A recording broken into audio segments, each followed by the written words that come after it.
Hey, this is Rich with another quick tips tutorials brought to you by Adobe Photoshop Elements Tutorials Group, and let's jump right into today's poster. I want us to know how to draw a box to highlight a portion of their text here. So the good news is it's really simple. The bad news is it's very unintuitive to do this in Photoshop Elements. I'm not sure why. Other programs make it really simple to just draw a box. In our case, what we have to do is open up a new layer. Then you grab your marquee tool and then draw a box where you want. Let's say we'll draw it right around here, like from here to here. Then you right click in the box and select stroke outline selection.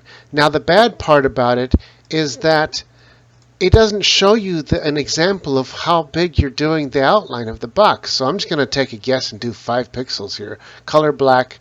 Let's make it in the center and hit OK. And there's our box. So, in other programs, you can just decide what size you want the edges of the box, and it just shows you in real time. This is like really ridiculous. For me to undo this because I want it to be thicker. So you draw a box, right click in the box, stroke outline, and let's change this to a 10 pixel. And we'll hit OK. Now that's a little bit better. I'm going to deselect so I can see what I just drew. That's a little bit better. But it's still very, very unintuitive to draw boxes.